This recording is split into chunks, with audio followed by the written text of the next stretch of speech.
It has only been a little over 150 years since the end of the most brutal slavery the world has ever seen.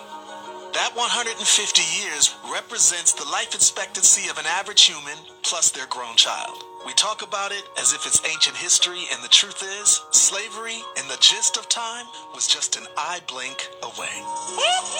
That's the sound of the police! Tom Burrell, the author of Brainwashed, says, in the United States, blacks have been branded, physically and mentally, from the very beginning. That branding was even perpetuated long after slavery.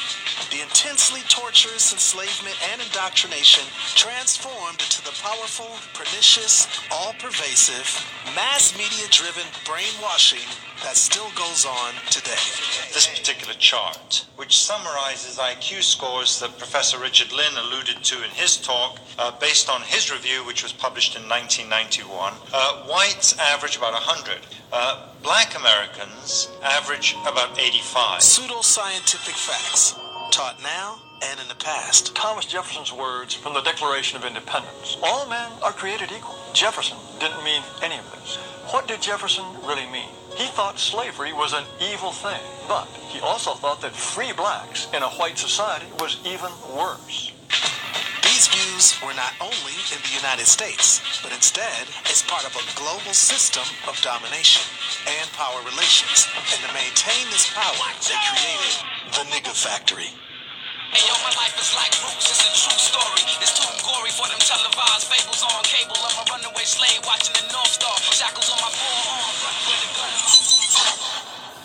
One of the reasons why I stopped doing hip hop up until just recently was because when Get Like Me was the #1 song in America, I got a chance to travel internationally, and I got to see the way that America was depicting black men. And for the most part, it was rap videos, and at that time, that's when reality TV shows had just started. And like, we looked really bad, and I was a real big part of that, and I just couldn't do it no more. Like, no matter how much money people paid me at that time, I just couldn't continue to send black people's images to hell. I gotta say something to the gangster rappers. I know a lot of y'all support me, y'all text me, y'all show me love, but I got to say something to y'all Negroes. And I ain't talking to all of you, but most of you. 12, 15, 16 albums of gangsterism, selling dope, sexually exploiting black women, going to jail, worshiping European materialism, got our kids strung out on cars. You Negroes need to get your act together. Facts. I'm tired of turning on the damn TV and I see Negroes worshiping chains, worshiping cars. Every rap song, the same shit. Money, women, kill somebody, go to jail, smoke some weed, worship materialism. Every album is the same. It might be a different rapper, different clique, different city, different flow, different beat, but the content is the same.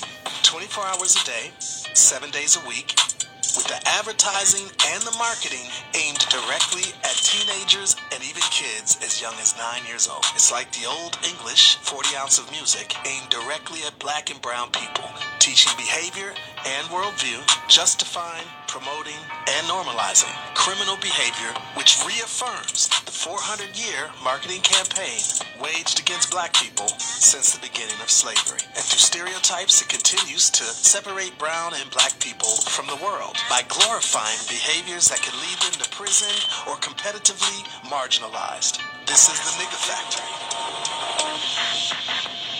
Public Enemy is one of the most successful hip-hop groups of all time. Chuck is consistently ranked as one of the top MCs and lyricists of all time. The whole game and trick is that they could get time on their side and get a couple of generations who are really combative about it to get old and pass on and trick the new generations and throw toys at them to hold them off. And one of the biggest crimes is the MTV networks and the Booty and Thug network of BET that's hijacked hip-hop and rap music. And their whole games is to extend teenage years to 35. This has been the principle since 1990. Let's turn teenagers from 17 to 35. And when they wake up out of the fog at 36 years old, they feel that, with 3 or 4 kids, they're paralyzed to move left or right. And so they got to go with the flow. Historical facts show some things were created by racists centuries ago to redefine black people. And a lot of it, as they say in marketing, has been sticky. Meanwhile, other things that have purposely been created to redefine blacks positively don't stick. But why? One of the greatest propaganda campaigns of all time was the masterful marketing of the myth of black inferiority to justify slavery within a democracy. Ingenious. Tom Burrell, marketing veteran. When Thomas Jefferson wrote the Declaration of Independence, announcing the self-evident truth that all men are created equal, at that very time of writing that, he owned some 175 slaves. That's how contradictory race relations started. He didn't think blacks were very intelligent either. As he put it, quote, their existence appears to participate more of sensation than reflection. This pop culture image of blacks as lower than, beast or brutes, sluts, unable to think in higher vibrations and intelligence, justified the racial inequalities that people saw, not only in white people though, but also in blacks, and every other race that were brainwashed by the factory, also from Jefferson. He wanted blacks deported and separated from whites so that they would be, and I quote, beyond the reach of mixture, the American Colonization Society. At the inaugural meeting of the society, Henry Clay explained its purpose, quote, to rid our country of a useless and pernicious, if not dangerous, portion of the population. Some of the most famous early Americans were not just members of the Colonization Society, they were officers. Besides Madison, there were Andrew Jackson, Daniel Webster, Stephen Douglas, William Seward, Francis Scott Key, Winfield Scott, and John Marshall. These names were high-ranking officials in the United States. My brother went to John Marshall High School. There's likely street names with these names on it in your town. From scientists to presidents, to lay people of all races, the true humanity of black people were consistently challenged. Subhuman, a fraction of a human being. But Abraham Lincoln, the great emancipator, didn't he believe in racial equality? No. During the Lincoln-Douglas debates, he said this, I am not, nor ever have been, in favor of making voters or jurors out of Negroes. There is a physical difference between the white and black races which I believe will forever forbid the two races living together on terms of social and political equality. This was going on worldwide. Europeans had to deal with it since the first slave in Portugal, and in America since the first slaves in Jamestown, 1619.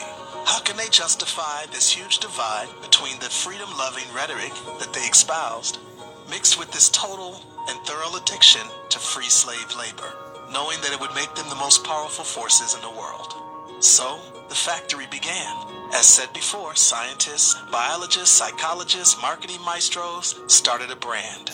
They perfected that brand over 400 years to the present day, where it has been generationally normalized to where even most black and brown people would have it no other way. They know no other way. They've become conditioned to accept the image that was started by racists, to where they look at it as our thing, our culture, our niggas. Of course, there's slews of people who are activists, woke, culturally proud, but the factory keeps on producing these same images at such a consistent rate that the woke among us, if they don't have the same consistency nor machinery, they can't make consciousness permanent or stick. The law of Sir Isaac Newton states that for every action, there's an opposite and equal reaction. That would be where we need to be. So far, it's not the case. All of the countermeasures, noble and admirable, at this point are no match for the 400-year marketing campaign of the nigga. So even occasional afros and progressive breakthroughs on TV, movies, and songs are unfortunately not enough to the constant exposure of twisted images, violent and dehumanizing themes from the factory. So, please join me for the next episode as I go a lot deeper and further expose this factory. Why I chose to use the word nigga, the deliberate and the indeliberate players in the factory, and just how high up this factory goes. I think it could get heated, and hit dogs may holler. In the meantime, push the subscribe button, share this video with everybody you know, and get ready for the next compelling episode of The Nigga Factory. I'm Speech. I love you. Peace and strength.